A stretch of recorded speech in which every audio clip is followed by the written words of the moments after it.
mukama waffe yeebazibwe. Essaawa yaffe mulindwa, essaawa ennungi mulindwa, era tukomyewo n'ekigambo ekirungi mu matu gaffe ffenna. Buuza omusumbawo, buuza omusumbawo. Mukama waffe yeebazibwe. Essaawa yaffe eno ennungi, essaawa 12:04 tubuddemu ku katono, naye mutusonyiwe nnyo nnyo nnyo nnyo olw'ebigwa bitalaze.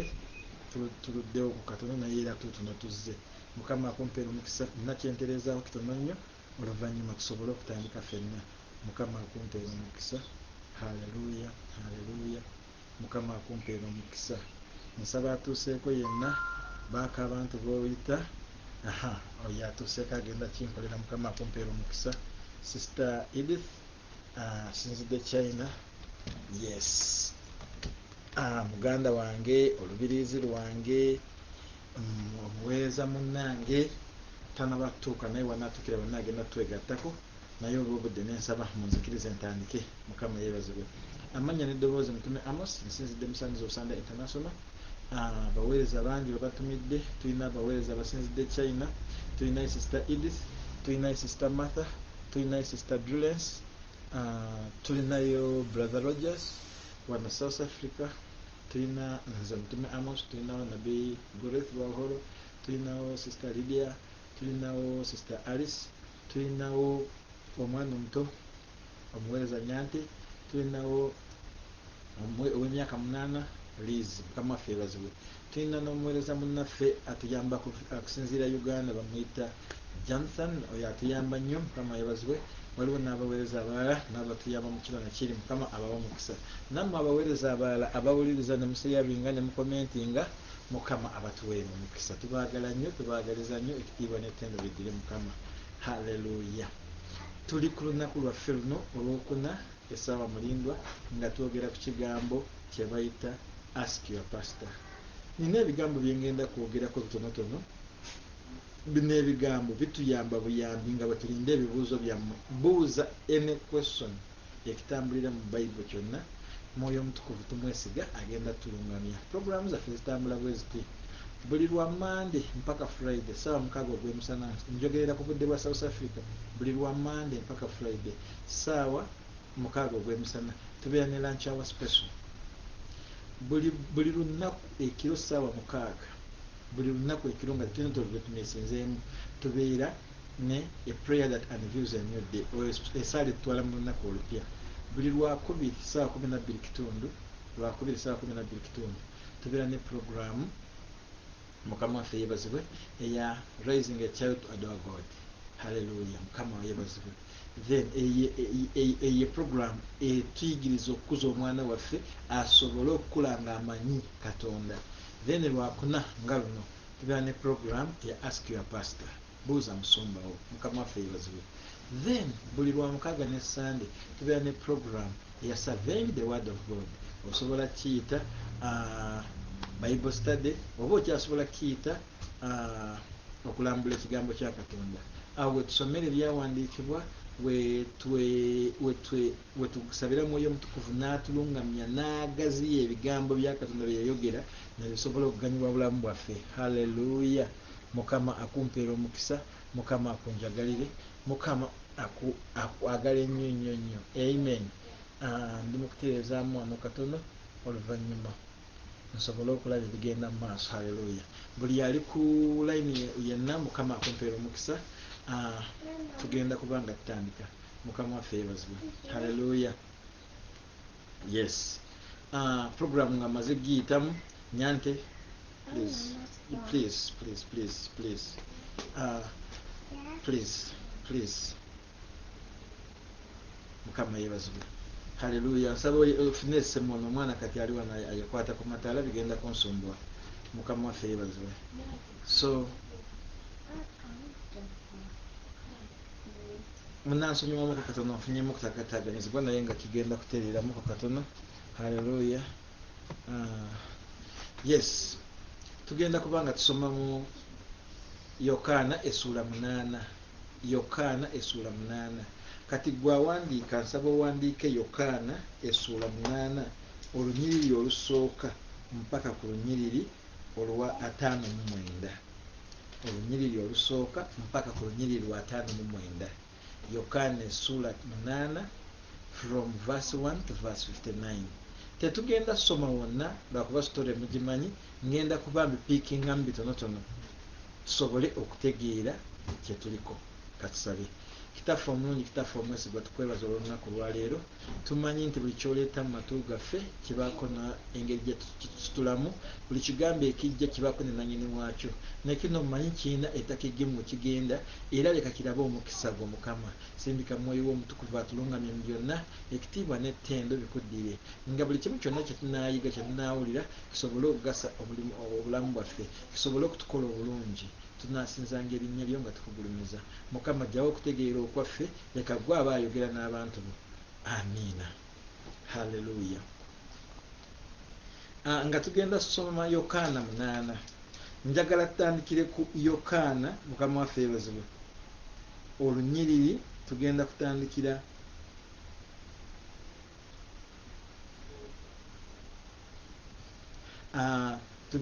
ku lunyiriri lwa 5 olunyiriri lwa essula 7 olunyiriri lwa 5 lutuleete tugende ku Yokaana 8. Why? Bw'olaba olunyiriri luno luli mu bracket 5 ne olunyiriri olusooka 5 Yokaana essula 7 olunyiriri lwa 5 luli mu bracket lukwataganye ne olunyiriri olusooka ku Yokaana essula 8. Kitegeeza kanzisome zombi zituyambeko. Mukama waffe yeebazibwe. Ntandikira ku lwa 5 mu Yokaana 7, naye omutwe gwaffe gugenda ku esira tuliteeka ku Yokaana 8 okuva ku lunyiriri olusooka mpaka wansi. Mukama yeebazibwe. So each one went his way, but Jesus went to the Mount Olive. Kankaddemu. So each one went to his house, but Jesus went to the Mount of Olives. Mukama waffe yeebazibwe. Buli muntu ebyabeerawo byabeerawo, buli muntu n'akwata ekkubo lye. Mukama waffe yeebazibwe. Buli muntu n'agenda ewuwe, naye tulabayo Yesu ate yagenda ku lusozi okusaba. Eyo nsonga nkulu.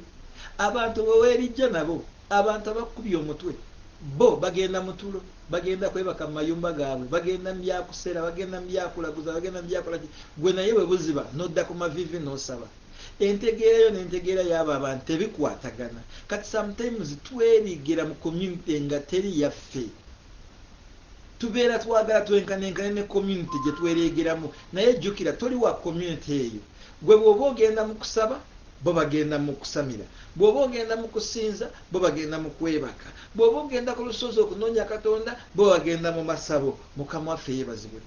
Yesu nti buli omu n'akwata ekkubo lye n'agenda ewuwe, naye Yesu ye n'agenda ku lusozi. Ate tukimanyi nti yagendanga kusaba.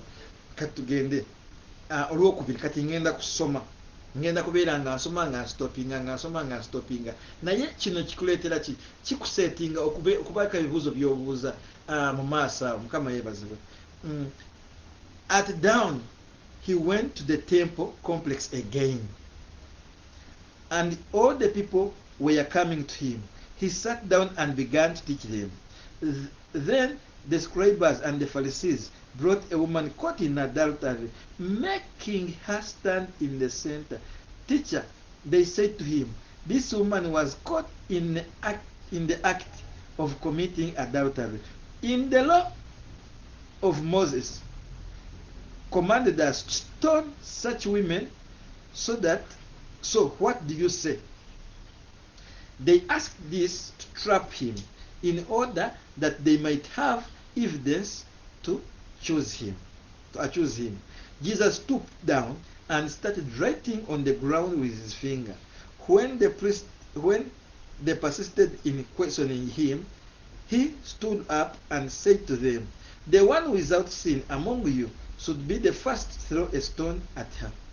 Then he stooped down again and continued writing on the ground. When they heard this, they left one by one, starting with the older man. Only he was left, with the woman in the center. When Jesus stood up, he said to her, Woman, Where are they? Has no one condemned you? No one, Lord. She said, neither do I condemn you, said Jesus.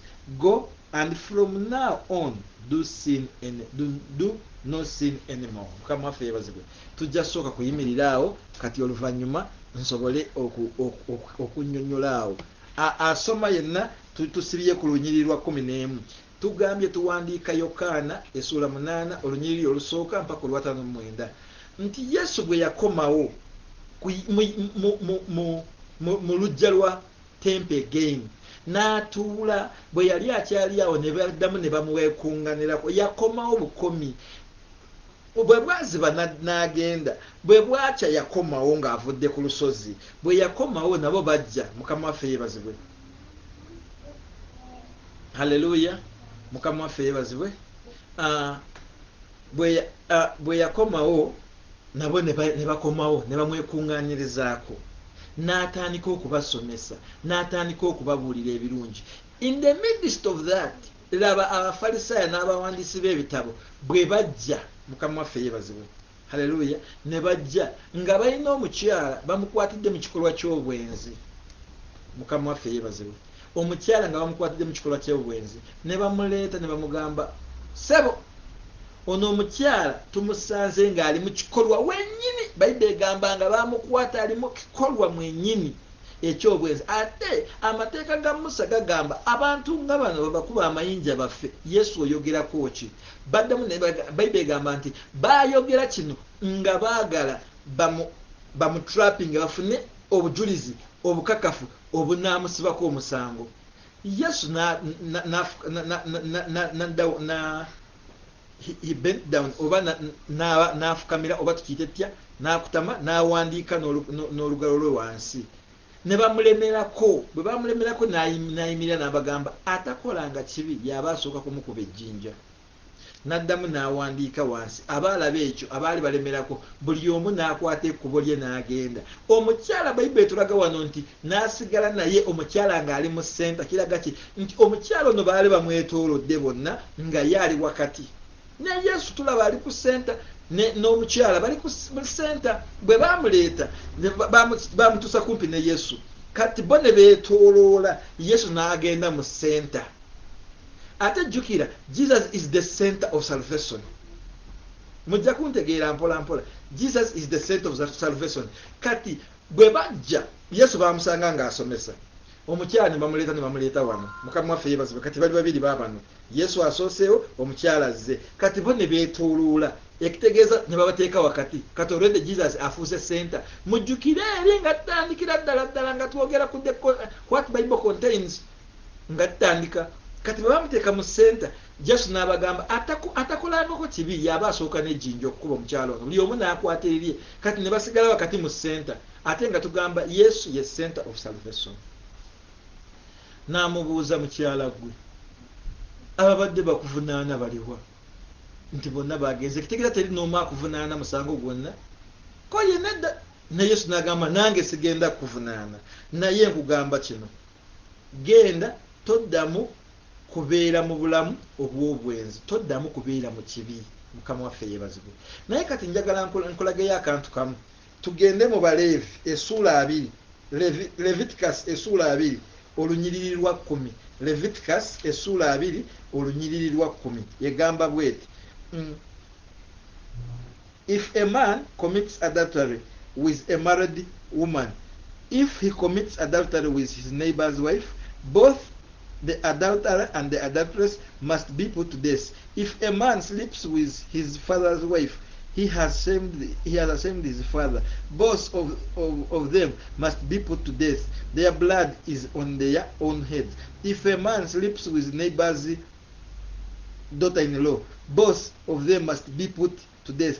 Wano bakulaga oba webasenaki oba kasito webaka n'omuntu nga temuli mu bufumbo obutukuvu mubeera mu adultery. Ekiragiro kya Musa kigamba baleetanga mwembi. The word is both. Mwembi ne babakuba amayinja ne babatta.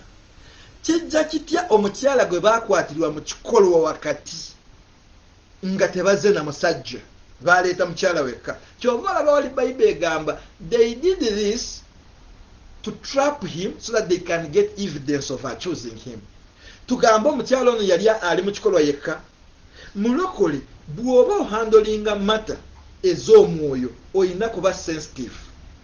Omukyala bamuleeta nga bagamba tumukwatidde mu kikolwa mwennyini. Mukama waffe yeebazibwe. Omukutte naani? Tugeze yakikola yekka.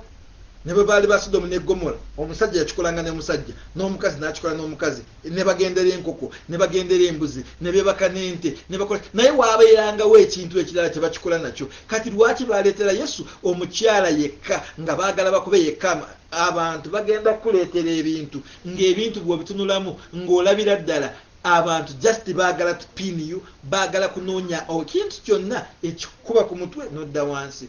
Bw'oba oli mu bintu bya mwoyo ng'oli musumba, oli mutume, oli nabbi, oli musomesa, oli mubulizi wa njiri,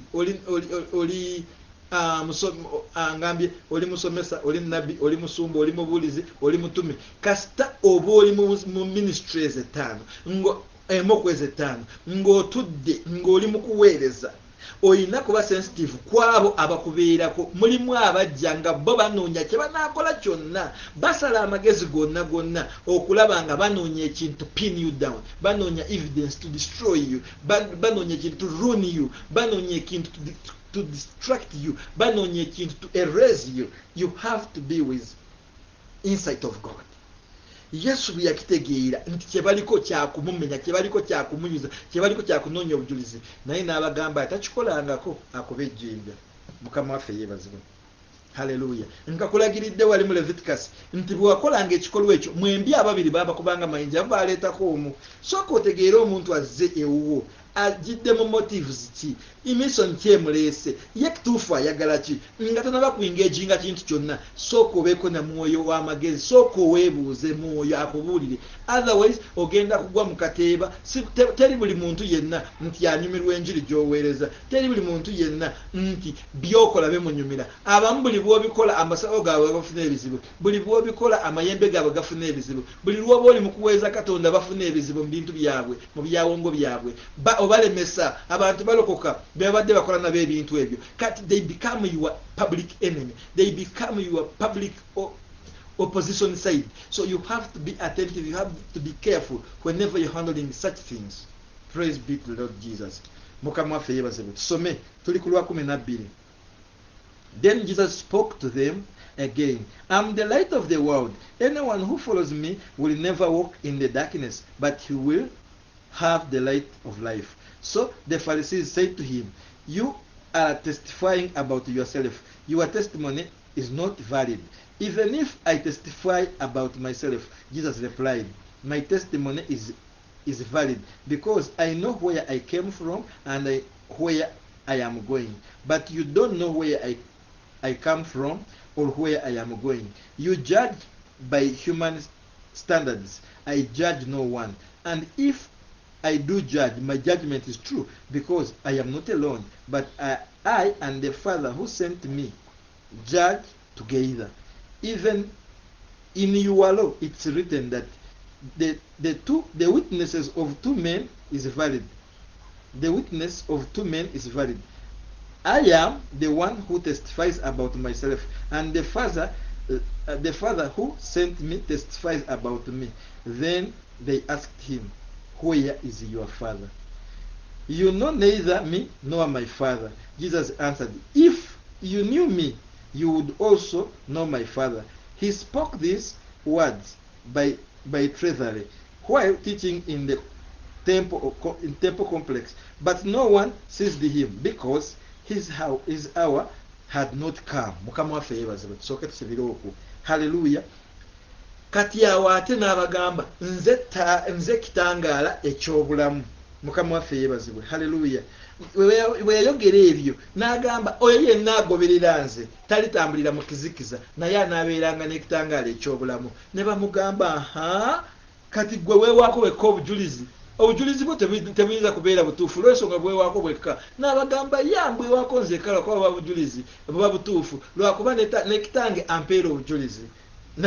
Kati kitaawe yaani temuyinza mutegeera lwakuba nange temuntegedde. mulimu abantu betubuulira enjiri nga bo tebayinza gitegeera olw'ensonga be bali Isaiah bwe yagamba abalina amatu tebasobola kuwulira newankubadde amaaso bagayina tebasobola okulaba balina gano physical but spiritually they are not there. Mukama waffe yebazibwe. Abantu ng'abo osookanga kubasabira ne bafuna amaaso ag'omwoyo n'amatu g'omwoyo. Kati Yesu yali ayogera n'abo abatasobola kutegeera abatasobola perceivinga what he was talking about. Why? Because they were not of that group. They were not of that community. Mukama waffe yebazibwe.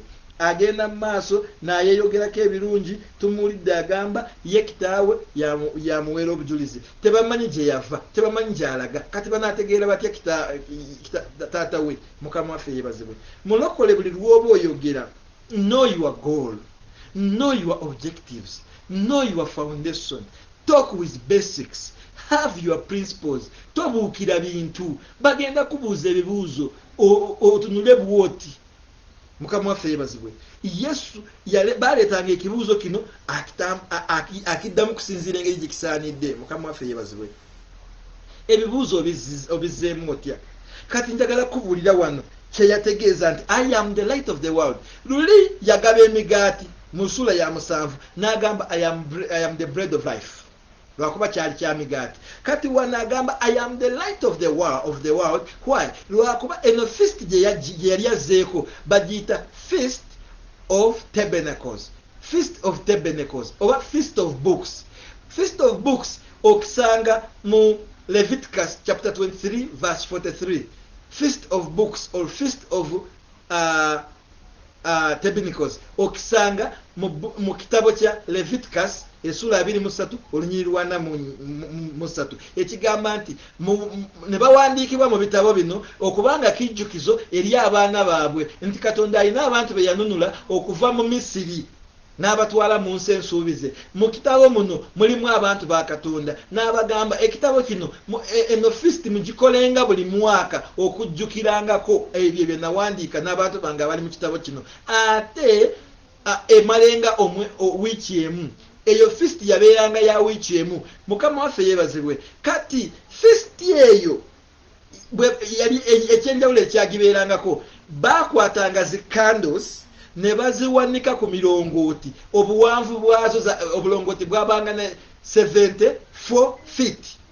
Bawanikanga emirongooti ng'emirongooti eri 74 feet bw'osoma mu Leviticus ne bateekako kando ne zaaka waggulu ne wabaayo ekitangaala nga balaga nti abantu abo Katonda yatambula nabo mu kitangaala. Abantu abo bawandiikiddwa mu bitabo abantu ba Katonda batambulira mu kitangaala kya Katonda babeerangawo mu kubeera. That was like it was like representing the presence of God. So Yesu akyuse ezo kando ze bali mu kwakisa n'abagamba nze kitangaala ky'ensi. Mukama waffe yeebazibwe. Know your story. When you come to preach, understand what you're going to tell people. Don't preach because you have experience. You have been hearing other people's preaching. Visit the books. Understand why this one is being said like this. Mukama waffe yebazibwe. Hallelujah. Ye kitangaala ky'ensi. Nkulagiridde ekitangaala we kyava. Mukama waffe yebazibwe. Tugenda ku lwabiri mu lumu. Then he said to them again, I am going away. You will not look for me. And you will die in your sins. Where I am going, you cannot come. So the Jews said again, he won't kill himself, will he? Since he says, where I am going, you cannot come. You are from below. He told them, I am from above. You are of the world. I am not of the world. Therefore, I told you that you will die in your sins. For if you do not believe that I am he, you will die in your sins. Who are you? They questioned. Precisely what I have been telling you from the very beginning. Jesus told them, I have many things to say and to judge about you, but the one who sent me is true. And what I have heard from him, these things I tell the world. They did not know he was speaking to them about the Father. So Jesus said to them, when you lift up the Son of Man, then you will know that I am he, and that I do nothing on my own, but just as the Father taught me. And I say these things, the one who sent me is with me. He has not left me alone, because I am always doing what pleases him. Mukama waffe yeebazibwe. Nsuubira olaba kati Yesu ali mu kuba elevatinga. Yesu atandika kubajja mu bintu by'omubiri. Nakugamba Yokaana ejjudde okubuulira omuntu, okumuteekateeka n'omujja mu kyazze nakyo. Mwabalabazi firimu ez'aba China waliwo style gyetuli gyakozesa bagiyita tai chi. Tai chi ye style egamba nti opponent amaanyi gazze nago goyina okukyusa gwe n'omukubiramu. Amaanyi ga opponent gazze nago goyina okukozesa okumukubisa. Okunganya gwe obwongo bwo n'okunganya obulamu bwo n'oweetereza n'oba mukakkamu ng'oyiwenyoola abalina bwe babikola mu abalabazi firimu. Kati nti amaanyi g'oli gazze nago gennyini gwe g'omukubiramu. So tulaba nti Yesu abantu bano kye bajjanga nakyo kyennyini kye yabakyusizangamu ate n'abatwala mu nsi y'omwoyo. Kati atandise kubawanika, atandise kubatwala mu nsi y'omwoyo. Abajja mu kutegeera kuno okwabwe abasetinga eri. Mukama waffe yeebazibwe. Atandise kubakyusa ababuulidde nga ye bwaddayo era wagenda tebayinza kgendayo olw'ensonga bo baakufa baakuzikirira okujjako nga bakkiririza mu ebyo byayogera. Ebyo yamutuma atandise kubuulira enjiri abuulira bano. Mukama waffe yeebazibwe. Bw'oba n'obuulira enjiri baako engeri gy'osetinga ebintu byo, baako engeri gy'obanyonnyola, baako engeri gy'obasetinga abantu baleetere mu kintu so si kumala gakibakubamu. Nkugamba kankujjukizeeko waliwo omuliro. Mukama waffe yeebazibwe. Waliwo omuliro. Haleluya. Gwe bayita ogw'essanja. Sister Drulens asinzidde China afumbisa nnyo essanja. Bw'ofumbisa essanja omuliro abakulengerera eri bagamba guguno gwaka mama naye ebijjanjalo tebiyinza kujja.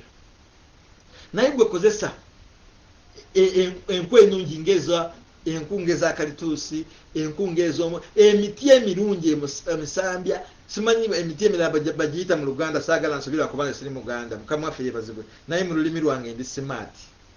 So ate bwe nakugamba olulimi lwange tuyinza butakwatagana. Kati gwe manyi emiti gaba bagiyita egye batyabamu enku ne bajja ne bafumbisa. Naye bw'oteekamu enku zino bulungi ate bagamba ezenkanankana tezaaka n'ozipanga bulungi n'okola ez'omuliro kugenda kwaka. Kati Yesu kye yakolanga yaleetanga abantu bano n'abakuŋŋaanya bulungi ne basobola okutegeera kyagendako. Naye ffe olutuuka mu bantu otuuka okondeminga olw'obwenzi bwo gw'owedde ate gwe olw'obubbi kati gwe bakumaze ate gwe olw'obusezi gw'owedde ate gwe labalaba sina na sala gyakusabira genda mu bisiranyu. Tuyina bwe tutandikira mu kukondeminga ne tutuula mu ntebe ya Katonda ne tumulemesa. Haleluya. Naye Yesu yagamba omukyala nga bwe batakusalidde musango, nga bwe batakubye mayinja, nange sijja kusalira musango, nange sijja kukuba mayinja. Naye tambula makubo go, toddanga mu bwenzi, tokolanga kibi. Go and live a good life. Mukama waffe yeebazibwe. Naye omulokole wa leero laba tubeera tukolimira abantu, tubeera tukola ki. We don't bring people from their physical. Abasomesa bwe tuba tukola lesson plan, bwe muba mukola lesson plan, you do what they call introductory phase. Bw'omala eyo n'ogenda mu n'oteekawo phase endala ey'omusomesa gy'asomesezaamu. Bw'omala eyo n'oleeta sharing phase n'obakkiza nabo babuuza ebibuuzo. Bw'omala n'ogenda mu assessment phase gw'oteekerawo ebibuuzo ebyo basobole kwansaringa. N'ogenda mu gye bayita remarks n'otegeera abaana bano ekibuuzo ebyo bye mbasomeseza mbiddemu oba baabitegedde. Kati naye ffe bwe tujja tubuukira bubuukizi mu bibuuzo, omuntu omuwa ekibuuzo omuntu n'abula. Somesa omuntu. Tutuuse mu nsi y'obunnabbi, buli muweereza afuluma nnabbi, buli muweereza afuluma mutume.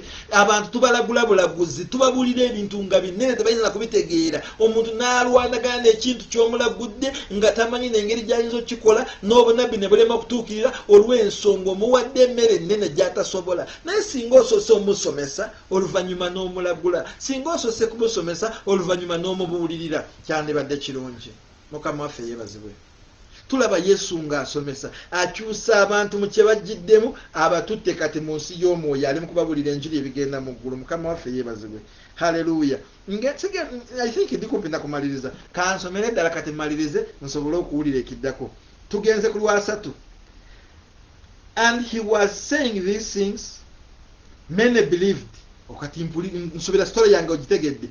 Bazze nga bazze kutta muntu, bazze nga bamuvuma, bazze nga bamusoomooza nga tebamutegeera, naye kusinziira engeri gy'abakyusiza mpola mpola. Bayibuli egamba ku lwasatu, as he was saying these things, many believed in him. So he said to the Jews who had believed in him, kat story ekyuse now from the calling to the chosen. Now he talked to those who had believed in him. Now kat focus yagijeyo agitese agitese kuba nabamukkiririzaamu. So Jesus said to the Jews who had believed in him, if you continue in my word, you are really my disciples. Singa kati munanyiikira ne mumbeera mu bigambo bino nga temumpakanya, temunkuba mayinja, temunsoza, temundeega, ne mukibeeramu ekigambo kyange, mugenda kubeera bayigirizwa bange ddala.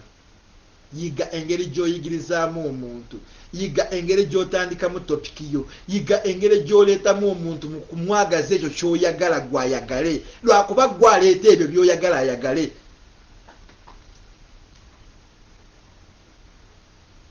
Oba tonta ngonta, oba onta ngonta. Point ojulidde, ekikulu nti olina kuteebwa. Oba onta ngonta, oba tonta ngonta. Ekikulu ensonga esembayo olina kuteebwa. Oba alyaze n'ekigambo kye, oba azaalye n'ebikaluba bitya, gwe bikyuse omuteeke mu understanding gy'agenderamu ku kyaleese. Mbalagiridde ekitangaala Yesu kyaleeta, nga bo baakirabira eri kati yakisetingira wano. Ye kitangaala. Wali bwe bajja bamugoberera olw'emigaati essuula 7 abagamba nze mugaati gwa bulamu. Mukama waffe yeebazibwe. Haleluya. Tugende mu maaso. Olwasatu mu 2. You will know the truth and the truth will set you free. Jukira agambye taata we ayogera by'amazima ne Yesu ayogera by'amazima. Buli lw'obeera mu kigambo kya Katonda, that is now steadfastness. Okubeera mu kintu n'okinyweramu, or abiding. Okukikwatirako, okukyesibirako, to dry on something. Nti bwe munaakinywererako, bwe munaakisigalamu, bwe mutaakiveemu ekigambo kyange, mujja kuba ba disciples ddala, and mujja kumanya amazima, n'amazima gagenda kubafuula baddembe. Kati wulira story. We are descendants of Abraham. They answered him, and we have never been enslaved to anyone. How can you say you will become free? Jesus responded, I assure you, everyone who commits sin is a slave of sin. A slave does not remain in the household forever, but a son does remain forever. Therefore, if son sets you free, you really will be free.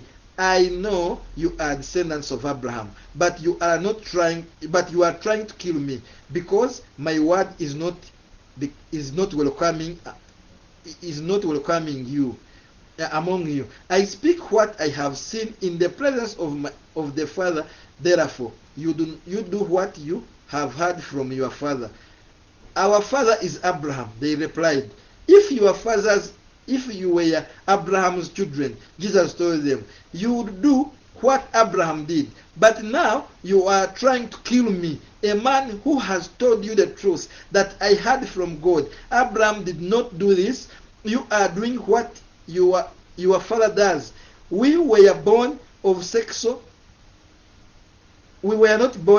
immorality. They said, we have one Father, God.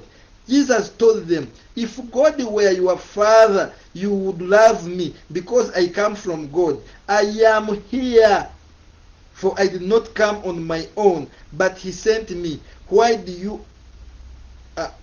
don't you understand what I say? Because you cannot listen to my word. You are of your father, the devil, and you want to carry out your father's desires. He was a murderer from the beginning, and he has not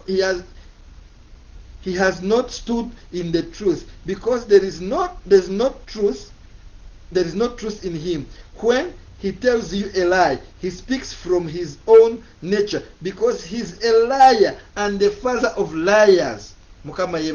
Yet because I tell you the truth, you do not believe me. Who among you can convict me of sin? If I tell you the truth, why don't you believe me? The one who is from God listens to God's words. This is why you don't listen, because you are not coming from God. Ndowooza okiraba kati enjiri etuuse weetuuka, kati enjiri etabuseemu awo, abalala nga bagenda. Jjukira waliwo nti yalina abagoberezi bangi bwe baawulira ebigambo ne bamuvaako, n'asigeza 12 n'ababuuza, namwe mwagala kgenda?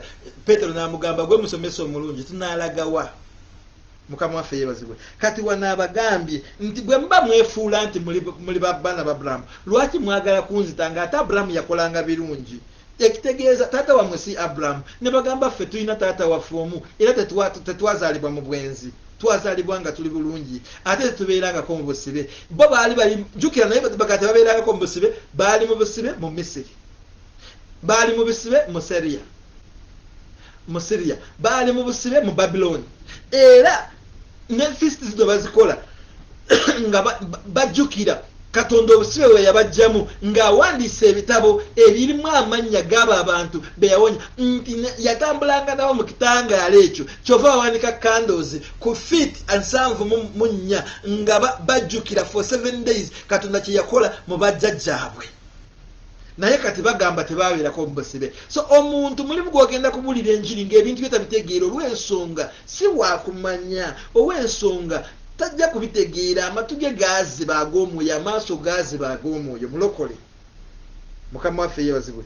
Yesu n'abagamba, bwe mwandibadde ba Abulahamu temwandibadde mukola bwe mutyo, lwakuba Abulahamu yakolanga ebituufu, mwe lwaki mwagala kunzita? Ekitegeeza ekigambo ky'obutuufu tekibaliimu. Nze nva wa Katonda n'ebigambo birungi va wa Katonda. Abo bonna aba Katonda baawuliriza ebigambo byange, naye lwakuba mmwe Katonda wammwe devo, kyova mwagala n'okukola emirimu gye. Lwakuba mulimba, ate tabeerangako w'amazima, ye kuva dda mulimba, era ye taata w'abalimba.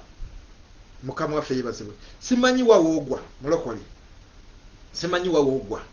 Njagala otegeera ebigambo bino, oddemu naawe obisome. Bw'ogenda mu Befeso 2 ojja kusanga ekigambo kino nga boogerako. Befeso 2 ojja kusanga nga boogerako ku Sitaani nga bw'ali taata w'abalimba. Haleluya. Mukama yeebazibwe. Sons of Sunday batumidde nnyo, Sons of Sunday baagala nnyo, era nkyali mutume Amos ayogera nammwe. Mukama abampeera omukisa nga tumaliriza nga tugenda ku ekisembayo 48, tugenda kutuukira ddala 59 oluvannyuma tuveeyo n'ebibuuzo bye tubuuza, oluvannyuma nve wano. Mukama abampeera omukisa. Haleluya. Jjukira tulinayo esaala ey'essaawa 6 togisobwa. Sabako naffe, yimirira naffe mu ssaala okusituliranga nako emigugu Katonda kyayagala. Agenda kusumulula, tugenda kusigala kye kimu. Omutwe gwa Sons of Sunday kuva ne yesterday mpaka olunaku olusembayo mu mwaka guno tuli ku kigambo I am a winner in Jesus Christ. I am a winner in Jesus Christ. Ndi muwanguzi mu Kristo Yesu. Saba osobole okubotola, saba osobole okuwangula, saba osobole ekintu kyoyogera kive mu bigambo kigende mu bikolwa.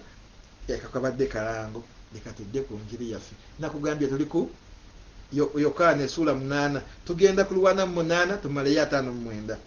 The Jews responded to him, aren't we right in saying that you are a Samaritan and having a demon? I do not have a demon. Jesus answered, on the contrary, I honor my Father and you dishonor me. I do not seek my glory. The one who seeks it also judges. I assure you, if anyone keeps my word, he will never see death ever. He will never see death ever. Then, the Jews said, now we know you have a demon. Abraham died, and so did the prophets. You say, if anyone keeps your word, he will never taste death ever. Are you greater than our father Abraham, who died? Even the prophets died. Who do you pretend to be? If I glorify myself, Jesus answered, my glory is nothing. My father, you say about him, he is our God. He is the one who glorifies me. You have never known him, but I know him. If I were to say I don't know him, I would be a liar like you. But I do know him, and I keep his word. Your father Abraham was overjoyed that he would see my day. He saw it and rejoiced. The Jews replied, you weren't 50 years old yet, and you have seen Abraham? Jesus said to them, I assure you, before Abraham was, I am. And that they picked up stones to throw at him. But Jesus was hidden, and he went out of the temple complex. I am gwa mulundi gwa kubiri. Wali yagamba I am, ne kati yagambye I am. N'abagamba ku bigambo bya Abraham. Mukama waffe yeebazibwe. Ne Bible nagibiseeko. N'abagamba singa mubadde mumanyi Abraham gwe mwogerako ne mukola n'ebyo byakola, yandibadde naye abenyumirizaamu. Abraham gwe mwogerako yamutegeera ku lunaku lwange era n'alujagulizaamu ng'ayagala kululaba. Ne bamugamba gwe muntu gwe. Abraham gwoyogerako mumanyi?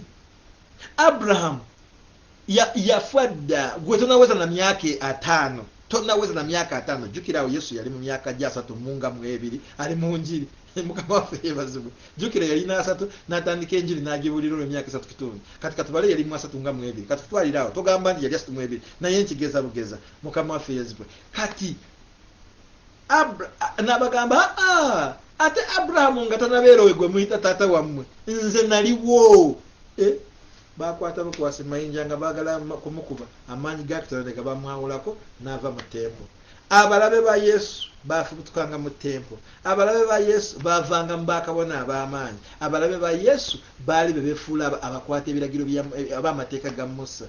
Omulabe wo ali awo wennyini gwe wotasuubira nti waali. Eyo eddiini gye wavaamu, eyo eddiini gy'okyayesibyeko, eyo eddiini ya maama, ya taata, ya ki. Abalabe bavanga mu eyo era n'abayagala kumukuba bamukubiranga mu tempo, abamulumbanga bamulumbirenga eyo. Mukama waffe yeebazibwe. If you abide in the word of God, you will know the truth. And once you know the truth, it will set you free. A slave will never be in the house forever, but a son. And if a son sets you free, you will be free indeed. Mulokole. Obusibe bw'obaddemu ke kaseera obuveemu. Doubt z'obaddemu ke kaseera oziveemu. Eyo paati ngirese. Ate bw'oba obuulira enjiri, manya group gy'olimu.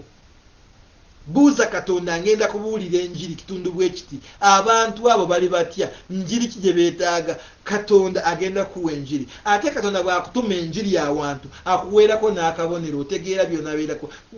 Yesu tumulaba mu Yokaana agenda mu feast. Kati bano baali bajaguza feast gye batamanyi na kumanya. Nti eyo feast bagiyita Feast of Books or Feast of Tabernacles. Nga kyo kijjukizo ekyawandiikibwa mu bitabo ng'amannya g'abaana ba Katonda be yanunula okuva mu nsi y'obusibe ng'atambulira n'ekitangaala n'okubaawo kwa Yesu. Kati n'okubaawo kwa Katonda. Kati buli mwaka baali bakikola buli mwaka bakikola wiiki emu nga bali eyo bajaguza. Tebamanyi ne bajaguza. Bagamba nti tebabeerako na basibe.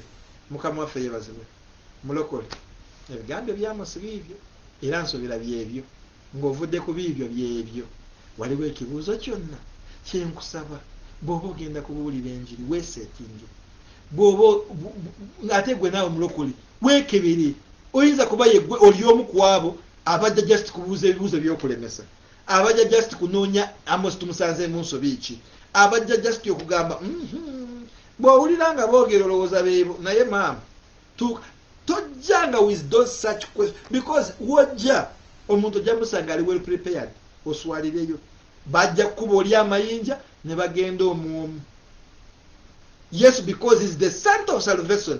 N'agamba omukyala bambi wamagenda naye toddamu kukola ebyo. Enjiri neeyogerebwa era omukyala tulabye ng'alokose. Mukama waffe yeebazibwe.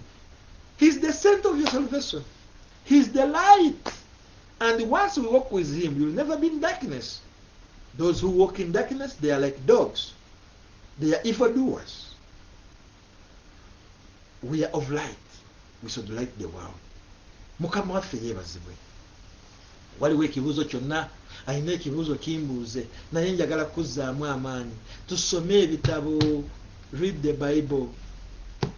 soma Bible gisome tegeera kati bw'omala otegeera ng'omaze kitegeera gwe kifulumyeyo ng'okitwalira omulala ekyo ekitabo wakitusomesaako nabbi Grace Lwahoro yatugamba nti ebigambo bino bwe muli biwulira I think kiri mu Temiseewo simanyi wenyini wekisaagala kusobya naye kiri mu kigamba ebigambo bino bwe muli biwulira nga bimaze kubayingira bakozeemu omulimu mulungi nammwe mubiyisangako ne mubiweereza abalala leka osooka osome Bible ogikenguke ogitegeere bulungi kati oluvannyuma naawe obuulire enjiri meaning first be a disciple from being a disciple you become apostle sooka osome then ogende osomese bangulwa ogende obangule so sikumala gatwala bintu obugenda kukola ensobi ogenda kuvumisa Yesu sigambye nze mutuukirivu no naye neerabira ebyamabega